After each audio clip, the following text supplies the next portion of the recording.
All right. Awesome. Awesome. It's about 2 minutes after the hour, so we can go ahead and get started. Welcome, welcome, welcome, everyone. Thanks for joining us at the Holly J. Mitchell Second District Community Budget info session for our community implementation partners. My name is Megan Castillo. I'm the Policy and Advocacy Manager at La Defensa and the Coalition Coordinator for the Reimagine LA Coalition. And we can go ahead and kick off with the Land, Labor, and Life Acknowledgement. I will read it.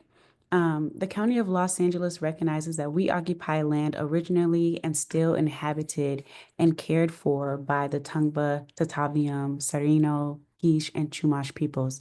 We honor and pay respect to their elders and descendants, past, present, and emerging, as they continue their stewardship of these lands and waters. We acknowledge that settler colonialization resulted in land seizure, disease, subjugation, slavery, relocation, broken promises, genocide, and multi-generational trauma. This acknowledgement demonstrates our responsibility and commitment to truth, healing, and reconciliation, and to elevating the stories, culture, and community of the original inhabitants of Los Angeles County. We are grateful to have the opportunity to live and work on these ancestral lands. We are dedicated to growing and sustaining relationships with Native peoples and local tribal governments, including, and in no particular order, the Fernandino Tatavian Band of Mission Indians, the Gabrielino Tongva Indians of California Tribal Council, Gabrielino Tongva San Gabriel Band of Mission Indians, Gabrielino Band of Mission Indians, Keys Nation, San Manuel Band of Mission Indians, San Fernando Band of Mission Indians. And to learn more about this, you can visit the website at lanaic.lacounty.gov.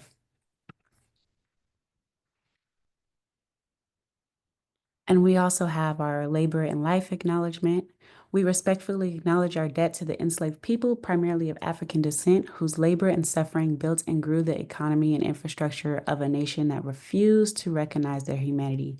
We recognize our debt to exploited workers, past and present, whose labor was and continues to be stolen through unjust practices. We acknowledge our collective debt to Indigenous peoples of this land, whose labor was forced and exploited. We recognize the immigrant and American-born workers of African, Asian, and Central and South American descent, whose labor remains hidden in the shadows but still contributes to the well-being of our collective community.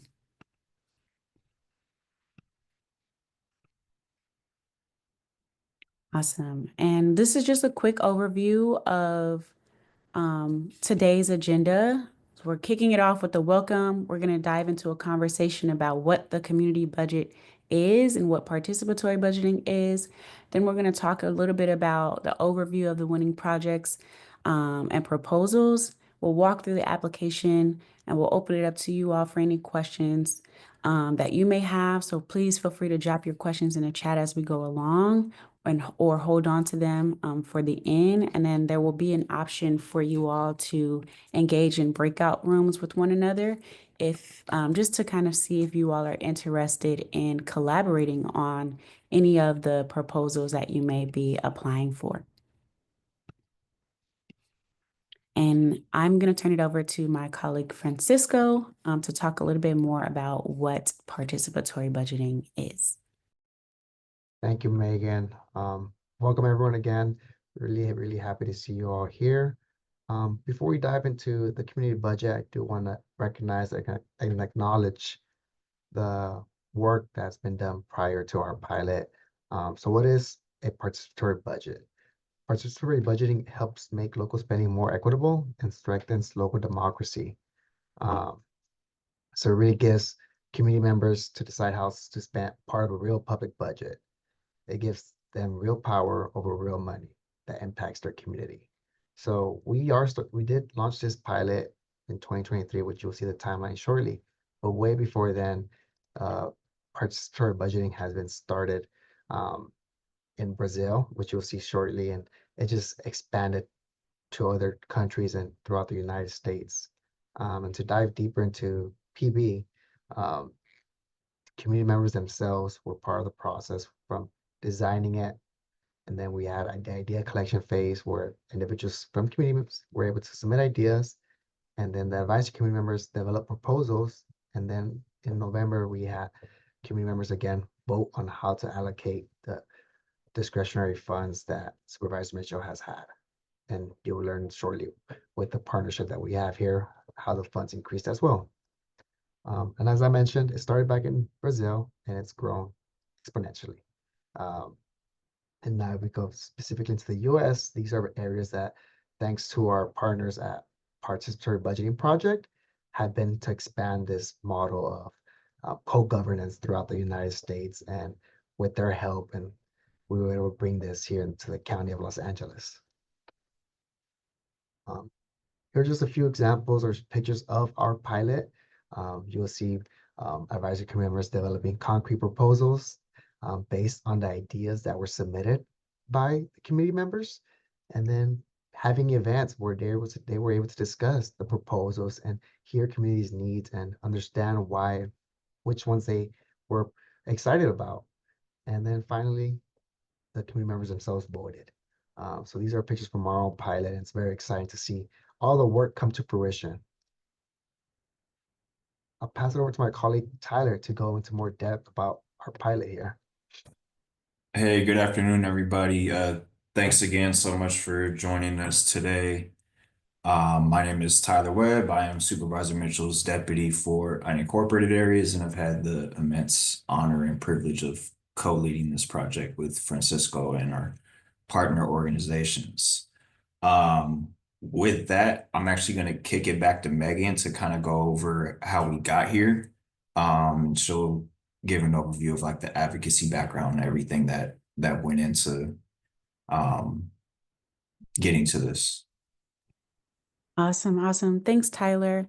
Um, Again, there has been a long history of deep organizing and advocacy here in Los Angeles County around alternatives to incarceration and pushing for Care First initiatives. In the Reimagine LA Coalition, for us, Care First initiatives are things like housing, reentry services, youth services, jobs, access to clean and healthy food, and so on and so forth. And again, as shared, there's been deep, deep organizing around this from folks like Diana Zuniga, who you'll hear from a little bit later, and others. And so with that, the Board of Supervisors decided to develop what was known as the Alternatives to Incarceration Work Group. And out of that work group came 114 recommendations about how to move the county towards a care first and jails last vision. One of the things that we continue to hear on the front lines is that there isn't enough money to fund a Care First Jails Last vision. And so organizers, and namely the Reimagine LA Coalition, which is comprised of multiple organizations and individuals, developed and drafted Measure J. And Measure J was a ballot measure that was passed in 2020 by LA County voters that stated that the county would allocate at least 10% of the county's unrestricted net county cost towards alternatives to incarceration and direct community investment.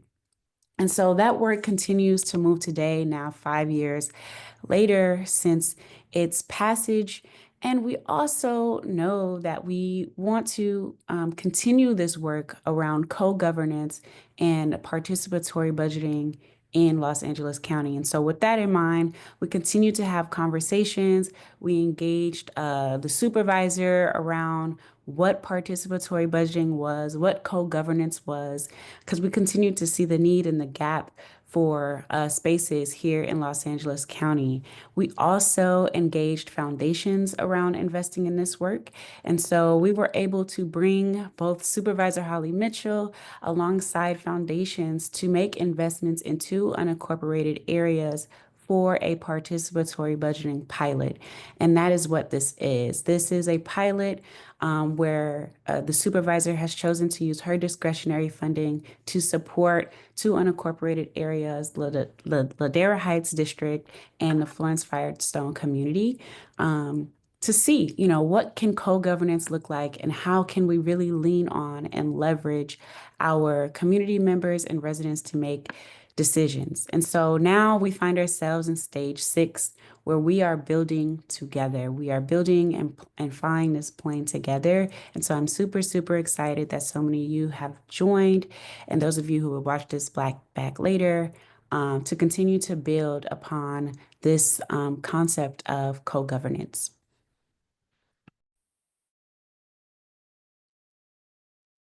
Okay, and I'll go over some of the goals and outcomes of the community budget pilot. Community budget is just the name that we gave it, specific to the second district pilot. About a year and a half long pilot. So I'll go over the goals right now. And I won't read the slide word for word. I'll kind of just sum it up. But our first goal was to increase civically active community members, by going to them and asking what they want to see in the community, and also engaging community members to be on our advisory committee. And they really formulated and worked with us to design this whole process. The advisory committee isn't present today, but they'll definitely continue to be involved with the implementation of these projects. Second goal is to build trust and transparency with constituents. That kind of goes into what I just said. I mean, when we ask people what they want to see in the community and they vote on it, constituents want to see results. So now we're tasked with implementing the process and the projects that people voted on, which we're very excited to do. The third goal is to increase the capacity of the Reimagine LA Coalition and other community-based organizations, to support the implementation of the pilot program. We did work with community organizations during our idea collection phases and the voting phase. They were given grants to assist with spreading the word in the community. I can name those organizations actually because they're really in touch with the community. For Ladera Heights, it was the Ladera Heights Civic Association. It was also the Young Realtist Division of Los Angeles, which is an org of African American realtors, mostly based in and around the Ladera community. For Florence Firestone, it was the Florence Firestone Community Organization and You Think. They're also very, very in tune with the needs of the community over there. Next slide, please. So we had about a 1.7 million in discretionary funds, exclusively for the projects. Each of the projects kind of got different amounts based on, anticipated budgets. You'll see some ranges. I think we'll walk through each of the winning projects in a little bit. Intended outcomes for the pilot was to empower the community to work collectively to decide on investments in their area, also increase the number of locally and civically engaged community members. As I said before, build trust and transparency with constituents, and also, last but not least, to have equitable and effective public spending. So we do totally intend to set an example for the entire county government with this pilot program. With that, I'll kind of go over the timeline of how we got to this point. It's been about a year and a half or some change. I don't know if my math is right, but definitely over a year worth of work. During winter of 2023, we put out applications for advisory committee members. We had 6 members in Florence Firestone and 4 to 5 in Ladera. Once we formulated that, the advisory committee, they then helped us design the entire process throughout the spring of 2024. And then, I'm sorry, I guess that's still winter. And then spring 2024 is when we put out the idea collection phase, which was basically just short surveys that went out to the communities in Ladera and Florence Firestone, and we just ask people what they want to see in the community. If they had, $500,000, what projects would they want to see in the community? Um, and then once all those ideas were collected, we then worked with the advisory committee to develop them into proposals, formal proposals, which you all may have seen on the ballots that went out in late 2024. Um, and then yeah, once those pushed out, then people had about, was it a month or two? We had to extend it. Sorry, my memory's a little fuzzy, but I believe it was over a month that people had to vote on the projects. And we had online versions of the voting platform, and also there was a shortened paper version, so that the orgs that we worked with went out in the community and collected votes that way. And just for clarity, this was something completely separate than the normal election process. This wasn't on that ballot and not associated with that at all. This was something completely separate. And with that, I think I'm kicking it back to Francisco. Yes. Thanks, Tyler. Appreciate you walking us through that. And I do want to highlight for the group here and those who will be watching it after that Supervisor Mitchell initially invested $1 million of her discretionary funds for this project, 500,000 for Florence Firestone, 500,000 to Ladera Heights. And thanks to the partnership with Reimagine LA Coalition, they were able to supplement the initial $1 million with $700,000 of their own from their own grants and foundation, which brought the total amount of funding available to $1.7 million. So again, do want to acknowledge their contribution and their hard work throughout this process. And this is what it means for public-private partnerships and partnerships that advance these goals.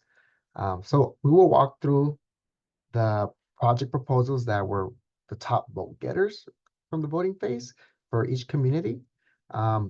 This description that you see on this slide deck would also be able to be found at Supervisor Mitchell's website, which I will walk you through after this.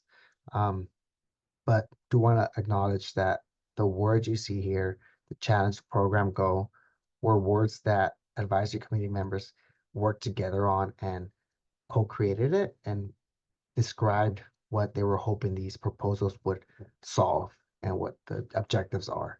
So I would use these as goalposts to kind of see if your organization is interested in implementing a project. Review this and see how would your organization fit into this scope and how you can help achieve it.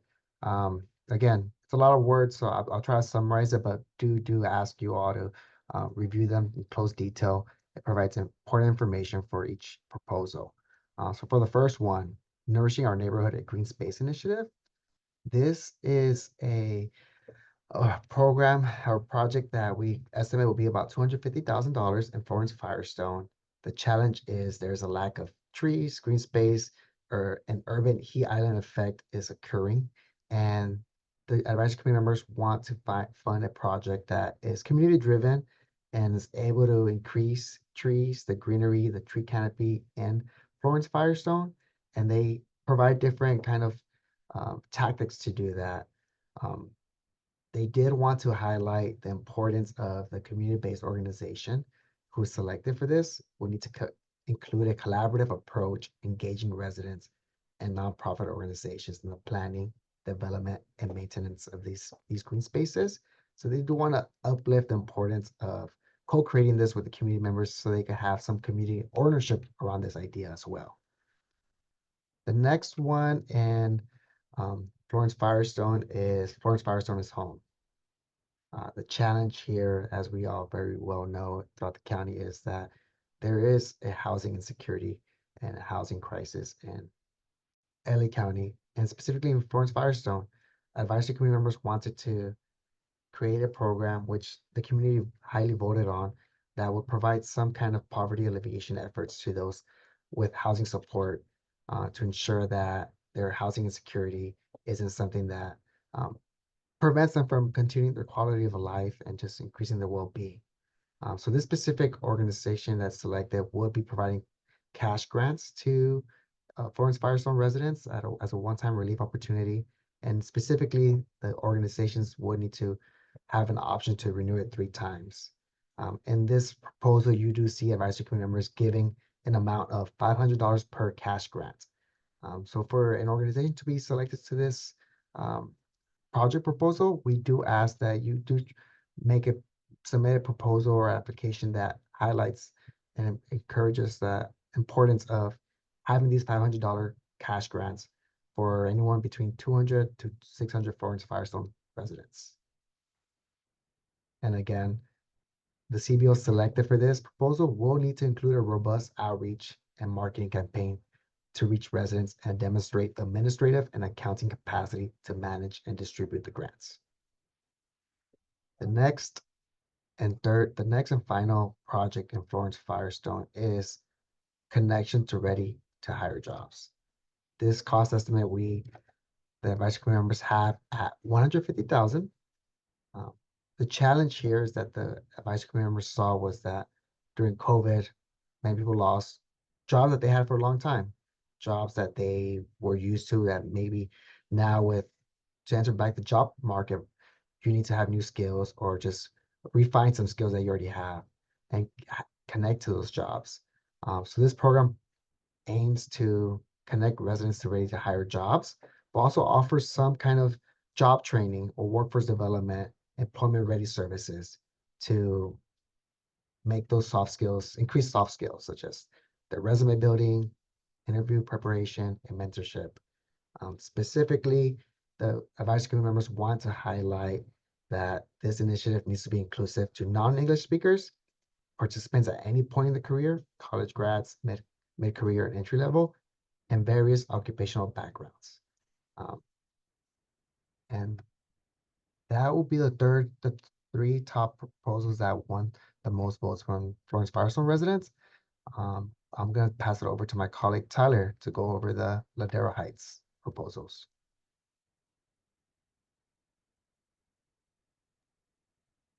Okay, so this first one titled Trees and Common Area Improvement Project has a current cost estimated budget of 150 to 200,000. Um, Basically the challenge or the problem statement for it was that many areas similar to Ladera Heights have used tree distribution programs and updated landscaping and some outdoor art, lighting, and like community welcome signs to beautify the neighborhood and create like a welcoming environment. So the idea is to replicate that in Ladera Heights with these funds. This was the project that received the most number one votes. Um, so it basically sorry, aims to improve the perimeter common areas by adding brick and mortar community signs and plant climate specific and climate sensitive trees and landscape features to increase the aesthetic values of the neighborhood and support environmental and public health benefits. And kind of increase overall morale and pride in the neighborhood. Can we go to the next one? Oh, and sorry, go back. One, please. And just highlighting for this one too, similar to the green space one in Ladera Heights. This one especially, if you look at the last sentence in the project goal, the CBO that is selected will need to have a robust community engagement and marketing plan to involve local residents in the program, which is pretty much expected with all of the projects, but the advisory committee really wanted to emphasize that with this one particularly. Sorry, we can go to the next one. So active minds, healthy lives. So the challenge for this is as our community ages, many senior residents face challenges related to digital exclusion and physical inactivity which can lead to isolation and decreased quality of life. A significant number of seniors lack the skills to effectively use technology, hindering their ability to connect with loved ones and access vital resources. At the same time, limited opportunities for physical activity contribute to health issues and social disengagement, highlighting the urgent need for programming uh, to solve for these issues. At the idea is to house these programs at the Yvonne Burke Senior and Community Center. Um, so basically, the org that is selected for this project will be tasked with implementing digital literacy classes and physical activity classes at the senior center. If we can go to the next one, digital literacy empowerment. The cost estimate for this one is 175,000. This will also take place at the senior center in Ladera. So the issue for this one was, especially during COVID, it really exacerbated like um digital isolation and people, you know, especially seniors being like validly scared to leave the house, which increased the overall digital divide in our communities. And that affected everybody, and especially like our children and our elders. So for this project, this also aims to establish new programming at a local community center, most likely the senior center, to provide technology classes for residents of all ages, improving their digital skills and helping them become more tech savvy. We could go to the next one. Okay, youth digital workforce development. So the cost estimate for this one is 200 to 300,000. Basically the challenge for this one is to get people ready for high growth industries.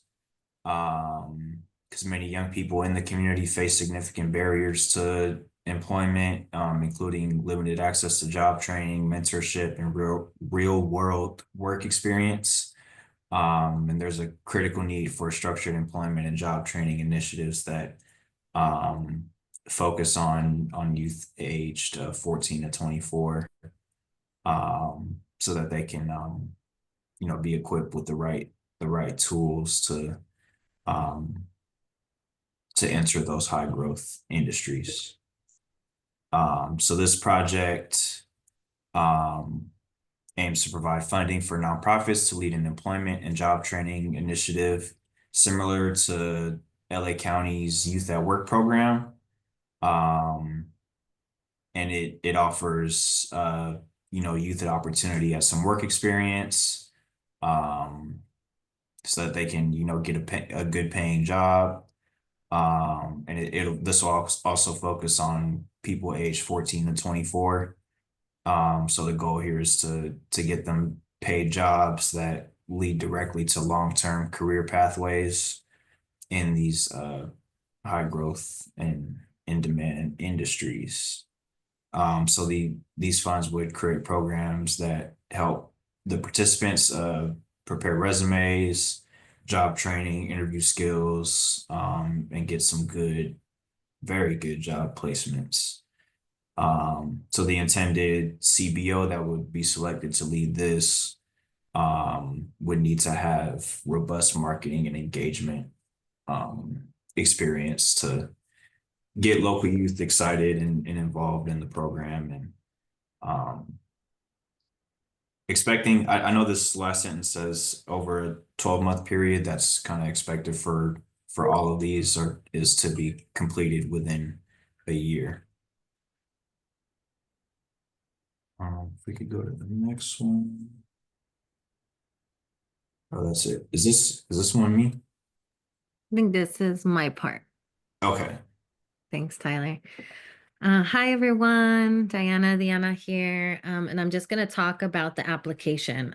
So As you all have seen online, there is an application to fill out, and these applications will be reviewed by the planning team and the advisory committee members. So similar to how we selected our community engagement partners that helped us get the word out about the idea collection and the voting phase, we are using a similar method to review the applications again with the planning team and the advisory committee members so that they could rate and score your applications and help us create a participatory process in evaluating what you turn in. Um, Organizations will be allowed to resubmit if for some reason you submitted and then you realize, oh, I needed to add this part or I want to expand on this part of the application. You can resubmit, but we're going to ask that you resubmit the entire document, the entire application, because we're going to use that entire application to again review and rate them. And we also ask you that you just notify us that you are potentially resubmitting. And you'll see in the application and right here that there's a contact email that you can use to notify us of any updated application. And then we're just going to go through the application a little bit just so that you can see what's in there and hopefully that can answer some of the questions that you have in the chat.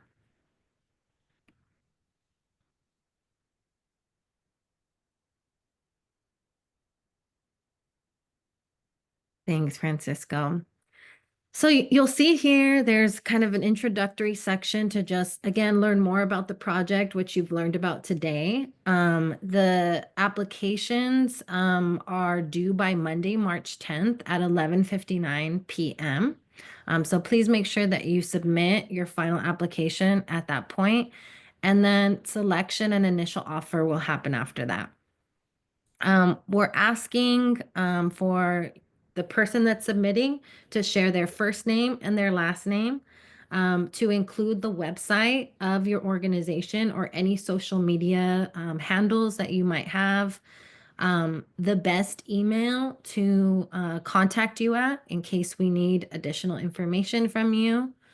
And then the official name that the organization is registered under. So, yeah, if you are a nonprofit or an LLC, just that official name that you have, or even if you're a fiscally sponsored project, sharing that information in that section with us. Then we're going to ask that you provide a brief description of the organization, including your mission and key programming services. We want to learn about you. We want to know about your history, what kind of services that you offer, what communities you serve, and the kind of impact. How many people that do you usually serve on a yearly basis? Please share with us. We want to know as much as possible because this is going to strengthen your application and allow us to look at the applications and know more about you. We're asking that you provide the information for the point of contact if that is not the person that's submitting the information, or if you want to add somebody as a point of contact, please add that.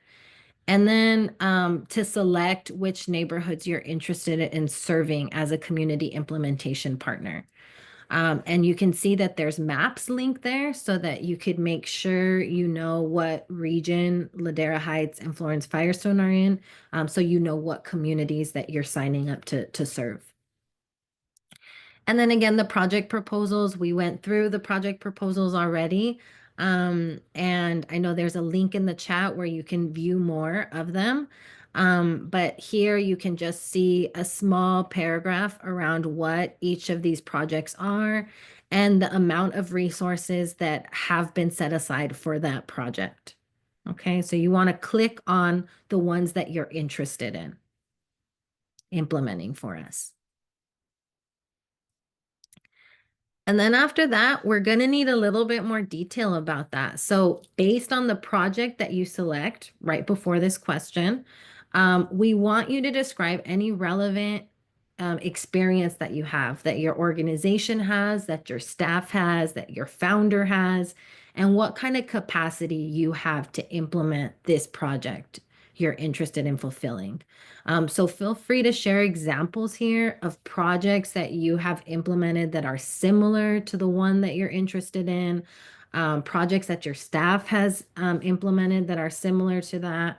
We want to know about your projects overall, but we want a few specifics here around why you're uniquely qualified to implement the type of project you're requesting to fulfill. Okay. And then describe any connections that you have working in the community that you selected. So I saw a question of whether or not service providers in Ladera and Florence Firestone have priority over outside service providers. Here you can talk about what connections you have in the community, because for us, it is going to be really important that you've already been working in the community, that this is already a community that you're fully connected to. And if not, that you potentially have a partner that is connected to that community. We do really want to emphasize that people that are doing the work on the ground already, can potentially apply for these resources to implement these services that you might already be doing. So please feel free to be very clear about the connections you have in your community, the collaborations, the programs you offered, and even the office locations. Be very specific here. And then any experience or knowledge, again, you have with unincorporated areas in the second district. So aside from the specific community and, that experience you have in either Florence Firestone and Ladera Heights or Ladera Heights, you can also place here any experience you have working in unincorporated communities overall. Preferred language, so you can talk about what languages of what people you serve that prefer different languages here, and you can just name all of those languages in this section. And then any organizations that you're going to collaborate with. So we'll have time at the end of this call to break off into groups based on the projects that you have seen, to see if there's any unique organizations that you might want to collaborate with that you don't know of already. But here, if you know of people that you want to collaborate with, that you're going to partner with to implement the project, we want you to put their name, the name of that organization in this section. And then here is the budget breakdown. So when you look at the budget, you're going to see that there is a PB budget proposal template, and we'll click on it in a second. When you create this budget for yourself, you want to make sure that you put your organization name and then the document name. So my organization is Tres Lunas dot PB budget proposal is what I would be submitting with my application. Okay. You're going to click on this PB budget proposal template. And there's a video that will help show you how to make a copy, but we're going to show you right now too. So you're just going to go to File, Make a Copy. And then here is where you want to put your org name and then .pb budget proposal. And then you'll click Make a Copy. And a new document will appear for you so that you can work off of your own document to create the budget that you will be submitting. The first tab you'll see is an empty budget that you can then fill in. You'll see type of expense and a scroll down menu where you can choose from personnel, non-personnel, insurance, subcontracts, subgrants, etc. Then you want to be specific here about the item that you would be paying for under this. And then the quantity is next. So how many of this one thing? And then the per item cost here. And a final total cost. Okay. You can also place notes in column F as well if there are any other notes that you want to add to why you would be using the resources for this particular thing. And then you can see after this section, there's an in-kind contribution. So this is encouraged but not required. So if you have a contract that can, an internal contract that some of that money can be used to help you with this project, that's what we want you to put here. If you have personnel and staff that's going to help you with this project, but their staff time is already paid for, you want to put that information here. Okay. You can duplicate the rows. So if you need more rows, you can feel free to, just like we're doing right here, insert another row above or below to track all of the types of expenses that you think you're going to use with these resources. Okay. And then on the second tab, you'll see a sample budget. So you'll just see samples here of what this can look like. But again, we kind of walked you through it. Your budget is going to be unique. This is just a sample of what you can expect to submit.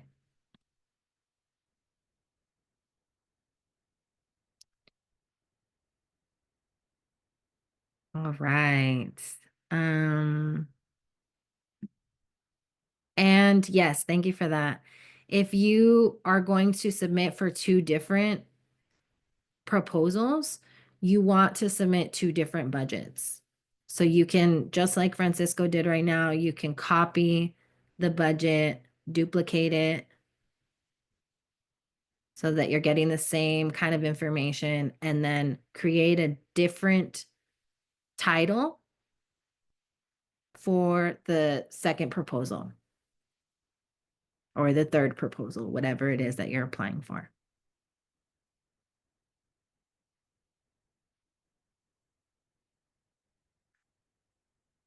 All right, and then I think, okay, after the budget, then you just can submit any other questions that you might have for the team.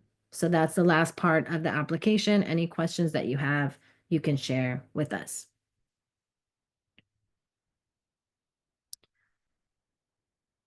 Thank you for that. You'll copy the link of the budget you created, and then you'll place that in the application, just like Francisco did right now, and that will be a part of your submission. And then finally, yeah, any other questions that you have for us. And then you would submit it.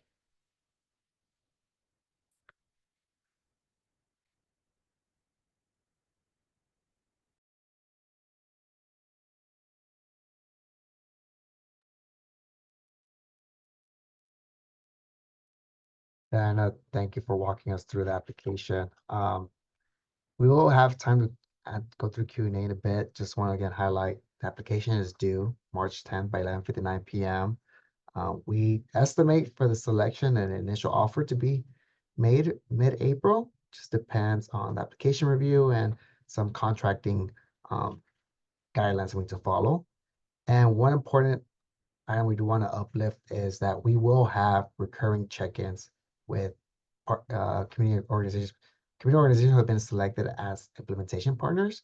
These check-ins are just to get updates on the progress of implementing these and certain milestones that we will agree on that we should be reaching at certain points, and just to make sure that the project is on track and seeing how we can support you all. And I think next, again, the website we linked in the chat will have all the information we went over. We will make sure to post this recording as well if you want to rewatch it, and we will send the slides after the meeting as well. And now I do want to open up to Q&A for participants here today. I do see a couple of messages in the chat, and we could start with those right away and then ask individuals to raise your hands or put more questions in the chat. Again, thank you, Tyler. It looks like the percentage of the budget that can be allocated to personnel should be no more than 10%. If it can be less, even better. The advisory committee members really highlighted the importance of most of these funds going directly to the community benefit. Um, and then, does the county have a list of preferred embedded insurance providers? That's something that we will need to follow up on, and we'll be happy to share that answer afterwards. Um, unless Tyler, do you have another idea for that? Not, I'm not exactly sure, to be honest. I would assume so. So we'll definitely check and follow up. Thank you for the question. And Elizabeth, Um, yeah, go ahead. oh yeah. Oh, okay. I guess I'll take it. How many years does a nonprofit need to be in business to be eligible to submit? We don't really have a requirement for that. Anybody can submit an application. However, I mean, we'll definitely be looking for experience, like experience and ties to working in the communities that you're trying to serve. Depending on whichever project or community you select in the application. So can I be a for-profit? Um, we would prefer nonprofits. I think that's a strong preference, but I welcome anybody to submit an application.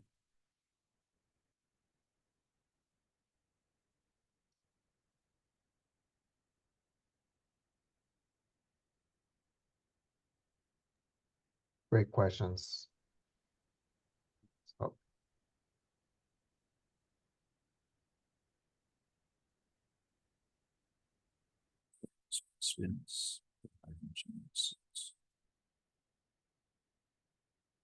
Okay, well, I mean, we're happy to receive the application and go from there.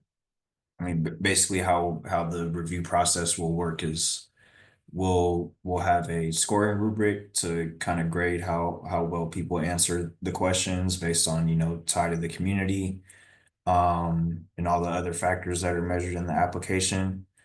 And we'll also be reaching out to do interviews for those who score well on the application process, and we'll narrow it down from there. And the advisory committee members will be involved in that process as well. I have a quick question. Will you be sharing the scoring rubric? Will you be publishing that on the website? Most likely not. However, we're happy to provide it upon request. Okay. I have another question. Looking at working with some community partners on the Ladera Heights Youth Digital Workforce Development Program. We are looking at a space that is in District 2. However, it's about 1 mile outside of Ladera Heights, even though we know that folks in Ladera um, will come to the space.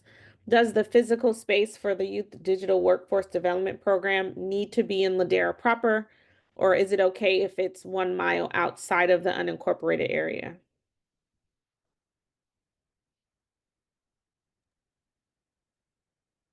Um, I don't think it really needs to, like, when you say 1 mile outside, do you have a specific? It's in Inglewood. It's downtown Inglewood. There's a location. Um, there's just more community space available right outside of the unincorporated Ladera Heights area that we have. Mhm. Okay. Um, yeah, I mean, as long as it is intended to directly serve Ladera Heights residents, Mhm. we're okay with it. I think we would prefer if it is inside Ladera proper. Um, but location is something that we can figure out once we if we were to extend an offer to implement the project. Okay, thank you. Yeah, Tyler, I completely agree with the response. I think it's a great response and we're aligned. I would just also highlight that some advisory committee members did express their interest in participating in the review selection, but also the implementation phase. So they will be with us throughout the process. So we do encourage you to submit the application as you best see fit, because we do want to see what makes the biggest community impact. And the advisory committee members themselves would be aware of your situation and what you're proposing, and they will be able to have a say as well. So thanks for the question. And I'm seeing a question in the chat, will we check by zip code? So zip codes do tend to overlap between city and unincorporated boundaries. However, for Ladera, it's 90056 is generally the zip code that incorporates most, if not all, of Ladera. And then for Florence Firestone, it would be 9001 and 9002. However, those do bleed into LA City jurisdiction a little bit. And we do want to focus these projects on specifically unincorporated residents. Because that is who we directly serve in the county. 90043 and 90044. So I'm from 90043. View Park, it extends to other parts of city LA also. So not technically Ladera Heights. Vermont no semi-service population.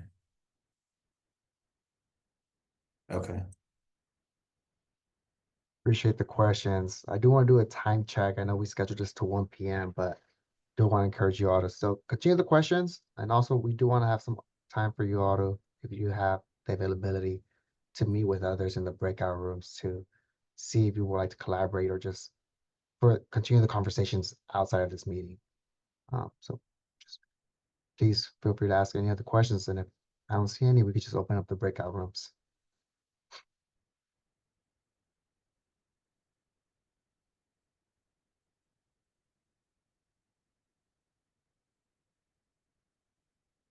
Going once, twice. Well, I was the one in the chat. Hi, my name's Nakia. I'm the executive director of Therapeutic Play Foundation. We're based in South LA, those zip codes I told you. And I believe that where we are is the Florence area, but I just want to make sure that we can even support in the way that we want to support with the programs. But if you're saying the zip codes that you're saying, we wouldn't qualify. So I guess it's kind of hard to know based on location. We'll keep talking about it maybe in the breakout rooms. Yeah, I'm sorry. I'm sorry if I confused you. I was trying to say that you if your organization is based outside of the community, and I mean I'm familiar with the area. I know 90043 is pretty darn close to Ladera Heights. It's just that we want the programs to be in Ladera Heights and Florence Firestone. Does that is that more clear? I guess I'm just confused because I believed that where that was Florence Firestone. I even live there. I'm a resident. So I guess I'm just trying to figure out. Anyway, I'll talk it through in the breakout room because I think other people Okay. probably have the specific trying to understand if we qualify to apply. Okay. Yeah, and actually on the application, there are links to Google Maps that have the unincorporated boundaries outlined. So I'll put those in the chat if you want to review them. Thank you.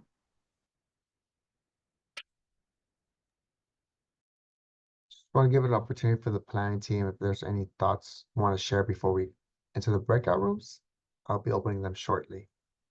And these breakout rooms, you'll be able to self-select for each proposal. I'll just, I think this is clear already, but just kind of making it a little bit clearer. I think there's a desire for the organization to either be based in the community or, around the community, and a desire for the services to be within the community. So if you have access to a space that isn't necessarily in the community right now, I think it is important to share that information in the application, but also potentially other spaces that you can explore within the community. Because I think the advisory committee has been really dedicated to figuring out how to get resources to organizations that exist in the community, are doing services in the community, as a priority.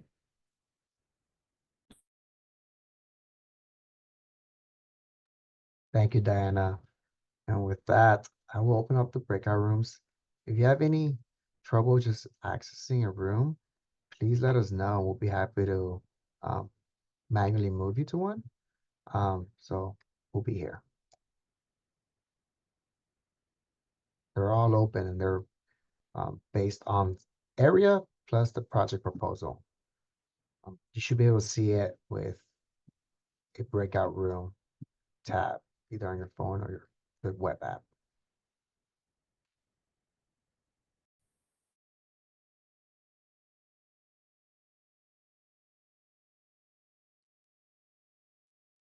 So we're moving. If anyone needs helps moving to a specific one, please let me know and we'll be able to help you. I'm sorry, I do. Where do I find the breakout room tab? Are you on your phone or computer? Phone. You should be able to see it in the bottom on the phone. Sorry, it's part of the 3 bullet points, or it says The more. more. Yeah. Okay. And then when I then- click more, it just says meeting settings, background and effects, and disconnect audio. Okay, no worries. I'm Okay. on my computer, so I could help you move to a certain one. Is there a certain proposal that you had in mind? Yeah, we were interested. Like I said, I think it really is dependent upon if we qualify, but we definitely are around the community and in serving it. So if that applies, we really wanted to do the workforce development because we're mental health and we want to expand the workforce, peers and community health workers and lead care managers within Cal AIM. So I think that's what the one was. And then also the beautification, we do art and gardening programs. Great. Perfect. I will place you in the, let's see here, the digital workforce development. So it looks Okay. like there is someone there right now. All right, cool. I Thank also you. would like to be placed in a room. I also can't find where to get placed, but I would like to get placed in a room for the senior programming as far as getting them moving. Okay. That was Ms. Turner, correct? Yes. Perfect. You should see a notice to have you move. There we go.